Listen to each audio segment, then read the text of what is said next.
한국을 대표하는 목사님 중에 주님의 교회를 개척하시고 또 100주년 기념교회에서 심우하다 은퇴하신 이재철 목사님을 우리가 압니다. 저도 신대원 다닐 때 이재철 목사님께서 오셔서 여러분들 책으로도 나와 있는데 비전의 사람이라는 그 책 내용이 바로 그 신대원 사경회 때 한 설교의 모든 내용이었습니다.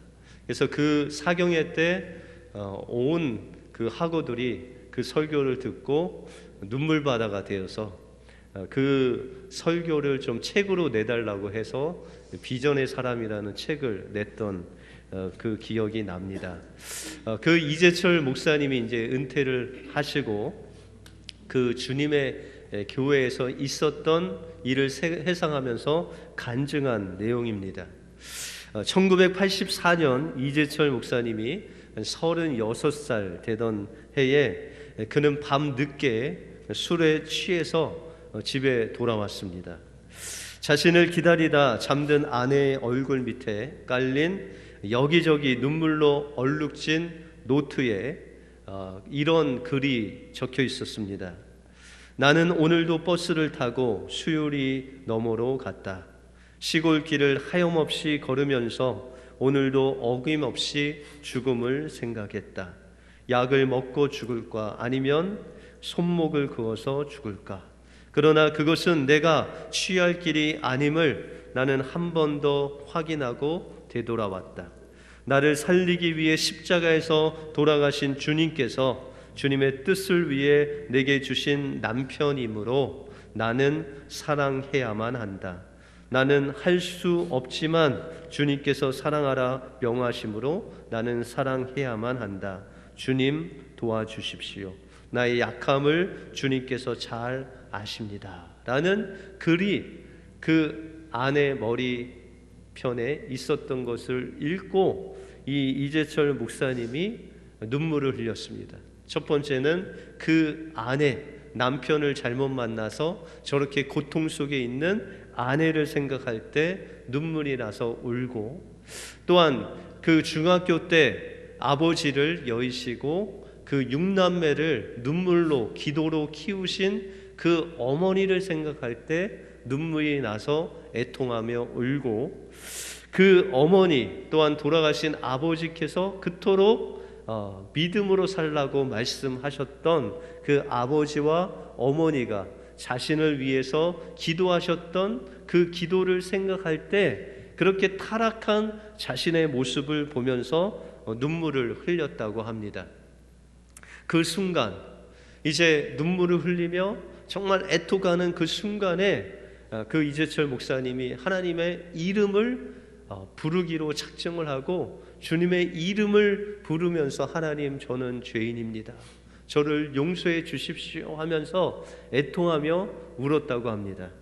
그렇게 회개하고 있는데 그 순간 누군가가 등 뒤에서 자신을 꼭 안아주시는 그 어떠한 손길을 느꼈다고 합니다. 그래서 혹시나 아내가 잠자다가 자신에게 왔나 하고 뒤를 돌아보아도 아내가 없었습니다. 재차 그 포근하게 안아주시는 그 손길을 두 번째, 세 번째 느꼈을 때 그 마음속에 깊은 곳에서 하나님의 세미한 음성이 들려왔다는 것입니다. 나는 너를 사랑한다. 나는 너를 한 번도 버린 적이 없단다. 내가 나를 버리던 그 순간에도 나는 줄곧 너와 함께 있었단다. 앞으로도 나는 영원토록 너와 함께 할 것이다. 이는 내가 너를 사랑하기 때문이다. 라고 말씀하시는 그 음성을 들었습니다. 그리고 그 순간부터 정말 이상한 힘이 느껴지기 시작했는데 그 힘은 그토록 즐기던 술과 담배를 역겹도록 하였고, 손에서 떠나지 않던 그 트럼프와 또한 화토가 보기조차 싫어졌다고 합니다. 그날부터 자신 주위에 있는 동료들과 가족들은 그에게 이야기하기를 당신이 변했다라고 그렇게 이야기를 했다고 합니다. 그리고 그 일 이후에 신학 공부를 해서 8년 3개월 만에 주님의 교회 강단에서 설교하면서 오늘 이 간증을 하나님 앞에 또 성도 앞에서 드렸다고 합니다. 부흥은 바로 진정한 회개를 통해서 일어난다는 것입니다. 그리고 회개는 하나님의 말씀으로부터 시작된다는 것입니다.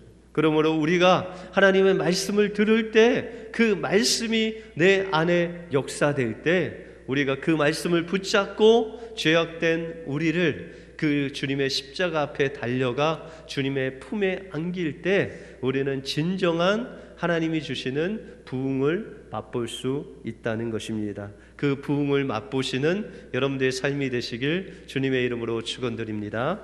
오늘 본문을 통하여 부흥의 불씨인 이 회개의 주체는 누구시고 또한 우리가 회개할 때 무엇을 하나님 앞에 회개해야 되는지 오늘 본문을 통해서 살펴보겠습니다. 먼저 부흥의 불씨인 이 회개의 주체는 하나님의 말씀입니다. 우리가 보통 부흥이라고 하면은 그 원뜻은 회복이라는 뜻이 있습니다. 다시 말해서 하나님께서 여러분들을 창조하신 그 모습대로 다시금 회복시키시는 그 하나님의 역사가 바로 부흥의 역사다라고 말씀하고 있습니다. 오늘 이스라엘 백성들이 하나님께서 주시는 이 부흥의 역사를 맛보게 되는데 그 첫 번째 단계가 바로 하나님의 말씀을 듣는 것으로부터 시작했다라고 말씀하고 있습니다. 오늘 3절에 보시면 이날에 낮 4분지 1은 그 처소에 서서 그 하나님 여호와의 율법책을 낭독하고 라고 말씀하고 있습니다. 여러분들 이스라엘 백성들이 수문학 광장에 모여서 하나님 앞에 정말 간절히 하나님을 사모함으로 나왔는데 그 첫 번째 한 일이 하나님의 말씀을 3시간 동안 들었다는 것입니다. 다시 말해서 새벽부터 아침 9시까지 3시간 동안 제사장들과 레위인들은 하나님의 율법책, 특별히 모세 오경을 낭독하고 그 백성들은 다 하나님 말씀에 일어서서 3시간 동안 그 하나님의 말씀에 경청을 했다는 것입니다. 그러면 이 3시간 동안 하나님의 말씀을 들었을 때 그들에게 어떤 하나님의 역사가 일어나게 됩니까? 오늘 3절 후반부에 보시면 낮 4분제 1은 죄를 자복하며 그 하나님 여호와께 경배했다라고 말씀하고 있습니다. 3시간은 하나님의 말씀을 서서 들었고 이제 9시부터 12시까지 3시간은 자신의 죄를 자복하면서 하나님 앞에 통곡하며 나갔다라고 말씀하고 있다는 것입니다. 우리에게 부흥의 역사가 일어나려면 하나님의 말씀을 들어야 된다는 것입니다. 여러분들 하나님의 말씀을 가까이 하면 그 말씀이 우리 안에 성령으로 말미암아 들어온다는 것입니다. 성령께서 여러분들 심령 속에 부흥을 주시려면 하나님의 말씀을 타고 이 성령께서 여러분들의 심령 속에 임하셔야 된다는 것입니다. 먼저 우리가 죄사함을 받고 또한 회개하는 것이 먼저가 아니라 하나님의 말씀을 듣고 그 말씀 안에서 우리에게 말씀하시는 그 말씀이 성령의 놀라운 역사로 우리 안에 역사되어야 된다는 것입니다. 그러면 과연 이들은 하나님의 어떤 하나님의 말씀을 들었기에 하나님의 음성을 어떻게 들었기에 이 죄악을 자복하는 회개하는 역사가 일어났겠습니까? 여러분들 하나님의 말씀은 하나님의 율법은 그 여러분들에게 주신 목적이 있습니다. 그 목적은 로마서 3장 20절에 보시면 그러므로 율법의 행위로 그의 앞에 의롭다 하심 얻을 육체가 없나니 율법으로는 죄를 깨닫게 해 주심이라 라고 말씀하고 있습니다. 여러분들 하나님의 말씀을 여러분들에게 들려지고 그 말씀을 우리가 받을 때 우리 안에서 어떤 하나님의 역사가 일어나냐면 여러분들의 숨겨져 있던 죄악을 깨닫게 되는 놀라운 역사가 일어난다는 것입니다. 다시 말해서 하나님의 말씀을 들을 때, 하나님의 율법을 들을 때 우리의 힘으로, 우리의 능력으로는 이 말씀을 지킬 수 없는 연약한 인생임을 깨닫게 된다는 것입니다. 여러분들, 하나님께서 이스라엘 백성들에게 하나님의 말씀을 줄 때 그들은 그 말씀을 내가 이룰 수 있다고 했지만 그들의 평생 그 하나님의 율법을 그들은 이룰 수 없는 죄인으로 살아갔다는 것입니다. 오순절날 하나님의 성령이 임하시고 그 성령의 불길이 이제 예루살렘을 향해 합니다. 그래서 베드로가 나가서 유대인들을 향해서 하나님의 말씀을 전할 때 이 유대인들의 그 마음이 찔려서 그들에게 이야기하기를, 베드로요, 또한 사도들이요, 우리의 이 마음, 이 불붙는 마음을 어찌해야 우리가 주님을 믿을 수 있냐고 이야기할 때 베드로는 말하되 너희가 회개하여 각각 예수 그리스도의 이름으로 세례를 받고 죄사함을 받으라. 그리하면 성령을 선물로 받으리라 라고 말씀하고 있습니다. 여러분들, 이 말씀을 보면 제가 이스라엘 백성들이 그 말씀을 통해서 성령을 받고 그 성령을 통해서 죄가 드러나고 그 죄를 애통하며 회개했다는 순서와 정반대지 않습니까? 다시 말해서 오늘 이 사도행전 2장을 보면 베드로가 이야기하기를 너희가 회개하고 또한 세례받고 죄사함을 받고 성령을 받으라 라고 그렇게 말씀하고 있습니다. 그런데 여러분들 히브리어 원어를 보시면은 성령이 임하면 죄사함을 받았으니 회개하라 라고 나와 있습니다. 이스라엘 백성들이 경험한 것 같이 성령이 임하면 우리가 죄가 드러나고 죄사함을 받고 또한 회개의 가운데로 우리가 나가야 된다는 것입니다. 여러분들, 회개라는 단어는 헬라어로 메타노니아라는 뜻인데 돌이키다라는 것입니다. 여러분들의 삶을, 여러분들 지금 있는 상황에서 예수께 돌이켜서 나가는 것을 바로 회개다라고 말씀하고 있다는 것입니다. 다시 말해서 성령이 말씀을 타고 우리의 심령 속에 그 말씀이 들어오면 우리는 그 말씀으로 인해서 견딜 수 없는 그 우리의 마음속에 있는 죄가 드러나게 되고 정말 주님께 애통하는 마음이 생긴다는 것입니다. 그랬을 때 우리는 예수 그리스도의 보혈을 의지하여 그 유월절에 이스라엘 백성들이 문 임방 설주에 바른 것 같이 우리의 이 죄악된 몸에 주님의 보혈을 바르고 예수 그리스도가 계신 그 십자가 앞으로 나가는 그 과정을 가리켜 회개다라고 말씀하고 있다는 것입니다. 하나님의 말씀이 여러분들 심령에 다가올 때 여러분들의 죄악을 깨닫고 애통하며 주님의 보혈을 의지함으로 주님의 십자가 앞에 나가 예수 그리스도를 만남으로 그 부흥의 회복을 경험하시는 여러분들의 삶이 되시길 주님의 이름으로 축원드립니다. 그러면 우리가 이 부흥의 불을 지피기 위해서 그러면 과연 우리는 무엇을 하나님 앞에 회개해야 됩니까? 오늘 본문 2절에 보시면 모든 이방 사람과 절교하고 서서 자기의 죄와 열조의 허물을 자복하고 라고 말씀하고 있습니다.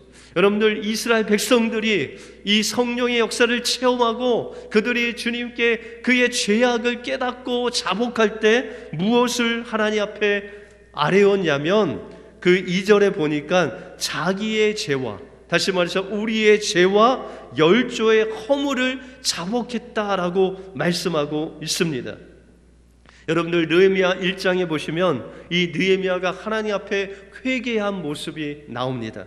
그 예루살렘이 파괴되고 성전이 무너진 그 소식을 들었을 때 그 느헤미야가 애통하면서 하나님 앞에 부르짖는데, 우리가 느헤미야서 1장 6절에 보시면 이제 종이 주의 종 이스라엘 자손을 위하여 주야로 기도하오며 이스라엘 자손의 주 앞에 범죄함을 자복하오니 주는 귀를 기울이시며 눈을 여시사 종의 기도를 들으시옵소서. 나와 나의 집이 범죄하였습니다 라고 고백하고 있습니다.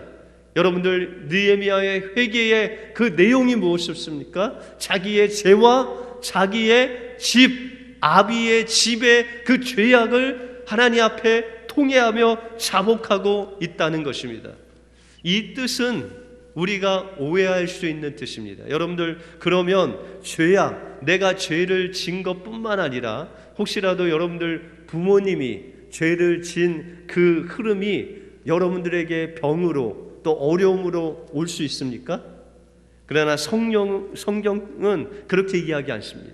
내가 지은 죄는 내가 심판을 받고 자녀가 지은 죄는 자녀가 심판을 받는 것이 아버지의 죄가 내려오지 않는다는 것입니다.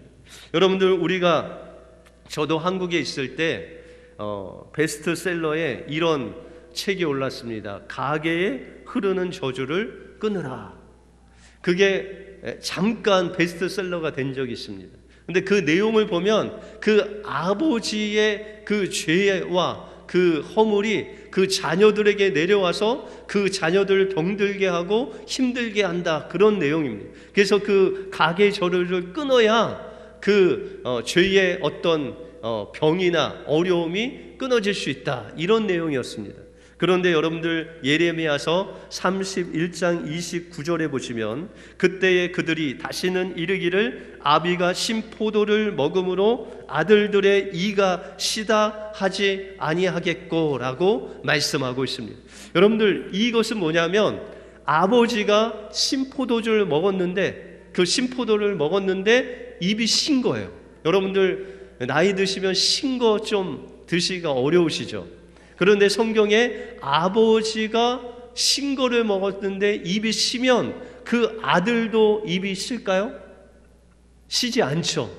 여러분들, 아버지가 죄를 범하면 그 죄의 악의 그 어떤 흐름이 아들에게 전가되지 않는다라고 성경은 분명히 말씀하고 있다는 것입니다. 그런데 오늘 분명히 이 이스라엘 백성들과 느헤미야가 하나님 앞에 기도한 것은 나의 죄악과 열조의 죄악까지도 용서해 달라고 하나님 앞에 부르짖었다는 것입니다. 그러면 이 열조의 죄악은 무엇입니까? 이 열조의 죄악으로 인해서 이스라엘 백성들이 고통을 당하는 거냐라는 것입니다. 성경은 그렇지 않다라고 말씀하고 있습니다. 그러면은 이 열조의 죄악은 어떤 뜻입니까? 바로 열조들의 삶 속에 그 죄악의 패턴, 삶의 모양을 하나님 앞에 온전히 내려놔라 라고 말씀하고 있다는 것입니다. 그래서 오늘 본문 말씀 7절 이하에 보시면 이스라엘 백성들이 어떻게 하나님께 범죄했는지를 말씀하고 있습니다. 그 첫 번째가 출애굽기 34장에 나오는 금송아지 사건입니다. 이스라엘 백성들이 출애굽을 하고 하나님의 놀라운 그 10가지 재앙을 통해서 애굽이 완전히 망하고 홍해를 건너서 이제 시내산에 도달했는데, 모세가 하나님의 말씀을 받으러 간 사이에 이스라엘 백성들이 금송아지를 만들어서 이것이 우리를 애굽에서 끌어내려온 하나님이다 라고 하면서 춤추며 우상을 숭배했다는 것입니다. 여러분들, 이 사건이 나중에 보시면은 솔로몬 시대에 분열 왕국이 되었을 때 그 북왕국 왕인 여로보암이 그 백성들이 예루살렘에 내려가지 않도록 하기 위해서 세운 것이 그 단과 베델에 금송아지를 세워서 이것이 예루살렘의 하나님이다라고 합니다. 이것이 무엇입니까? 바로 조상들이 지은 그 죄의 패턴을 그대로 그 자손들이 행하고 있다는 것입니다. 두 번째로 이 느헤미야서 말씀하신 것은 사사시대 때의 죄악의 패턴에 대해서 말씀하고 있습니다. 사사시대 때 백성들이 어떻게 하나님께 범죄했냐면 처음에 우상숭배를 했습니다. 다시 말해서 죄를 범했습니다. 그러면 하나님께서 재앙을 내리셔서 그 주변에 있는 국가들이 그들을 노략하고 침범하고 어렵게 만드셨습니다. 그러면 어떻게 했을까요? 이스라엘 백성들이 하나님 앞에 부르짖습니다. 그러면 하나님 누굴 보내주셔요? 사사를 보내주셔서 그들을 그 블레셋 그 노략질하는 그 나라에서 건져주시고 평안을 주십니다. 그리고 또 이스라엘 백성들이 뭐하죠? 죄를 범하고 또 재앙이 내리고 또 하나님께 부르짖고 사사를 보내시고 평안을 얻고 또 뭐예요? 죄를 짓고 이 주기가 계속 돌아간다. 여러분들의 삶을 보시면 하나님 앞에 죄악을 범하고 그죠? 그러면 하나님께서 여러분들 돌아오기 위해서 어려움도 주시고 그럼 여러분들이 부르짖고 하나님께서 또 해결해 주시면 또 죄짓고 이게 죄악의 패턴이 계속 우리에게 내려온다는 것입니다. 여러분들 우리의 삶 속에 하나님께서 나의 잘못함을 회개할 뿐만 아니라 우리를 통해서 그 죄악의 패턴 그 모습을 통해서 그 죄악을 본받는 그 자녀들의 잘못되는 그것까지도 너에게 책임이 있다라고 하시면서 그것까지 하나님 앞에 회개하기를 원한다는 것입니다. 우리가 때때로 우리 자녀들이 이제 청년이 되고 대학에 가고 청년이 되면 믿음을 떠나는 자녀들이 생깁니다. 그래서 우리는 늘 부모의 마음으로 기도하기를 우리 자녀들이 하나님을 가까이 하고 하나님의 말씀대로 하나님께 예배하기를 원하는 기도를 늘 합니다. 그런데 그렇게 하기 위해서는 바로 우리의 신앙생활이 하나님께 더 가까이 가야 돼요. 하나님을 사랑하는 그 모습을 더 자녀들에게 보여주어야 된다는 거예요. 내가 예수님 때문에 나의 인생을 하나님 앞에 드리는 하나님께 가까이 하기 위해서 드리는 그 모습을 보여줄 때 그 자녀들이 주님께 돌아오는 놀라운 역사가 일어난다는 것입니다. 여러분들 구약에 보시면 가장 이스라엘의 악한 왕이 아하스와 므낫세입니다. 그런데 정말 신기하게도 그 아하스의 아들은 여러분들이 잘 아는 선왕인 히스기야예요. 여러분들 그렇게 아하스가 어떤 일을 했냐면 태양신을 섬기고 그 부정한 짐승을 성전에 드리고 그 아하스 태양신의 모습을 그 성전에 막 그려 넣었던 그런 악한 왕이었습니다. 그런데 어떻게 그의 아들인 히스기야가 그렇게 선왕이 될 수 있겠습니까? 그 히스기야는 그 아버지의 죄악된 패턴, 그 모습을 개혁했어요. 다시 말해서 그 아버지가 세워놓은 그 산당에 그 우상들을 다 부셨어요. 성전의 더러운 것들을 다 정결케 하고 이스라엘 백성들이 잃어버린 하나님의 율법을 찾아서 그들에게 선포했습니다. 그의 아버지에게로 내려오는 그 신앙의 잘못된 패턴들을 완전히 부숴 없어 버려뜨리고 온전히 하나님의 말씀대로 그의 삶을 개혁했을 때 그의 삶에 그의 민족이 이스라엘 백성들이 하나님께로 돌아오는 놀라운 역사가 일어났다는 것입니다. 이 하나님의 부흥의 역사가 바로 32년 전에 세운 우리 은혜교회를 통해서 일어나야 된다는 것입니다. 9월 말이면은 우리 은혜교회가 32주년이 됩니다. 다시 말해서 32살의 청년이 된다는 것입니다. 이제 이 창립주년을 맞이해서 저희가 부흥성회를 얻고 또한 임직식을 하고 다시 한번 정말 실질적인 하나님의 회복의 역사를 체험하길 원합니다. 그 일을 위해서 이스라엘 백성들이 하나님 앞에 온전히 자신의 죄악을 회개할 뿐만 아니라 하나님 말씀 앞에 내가 정말 죄악된 모습으로 살아왔던 그 습관, 고집, 우리의 마음의 그 패턴을 하나님 앞에 온전히 내려놓고 하나님 앞에 그 십자가 앞에 우리가 달려갈 때 하나님께서는 우리 은혜교회에 여러분들 가정에, 여러분들의 심령에 부흥의 불길이 지펴지는 놀라운 역사가 일어나게 될 것입니다. 그러므로 하나님의 말씀에 우리의 마음을 온전히 들여 성령께서 우리의 마음을 움직이실 때 여러분들 내 힘으로 할 수 없어 주님의 보혈을 의지하고 그 십자가 앞에 나가서 나와 우리의 죄의 패턴을 온전히 회개할 때 하나님께서 여러분들 심령에 부흥의 불을 지펴 주실 줄 믿습니다. 그 부흥의 불길이 우리 은혜교회에 활활 타어서 하나님의 놀라운 그 부흥을 세상 사람들에게 전해주는 여러분들의 삶이 되시길 주님의 이름으로 축원드립니다. 기도하겠습니다.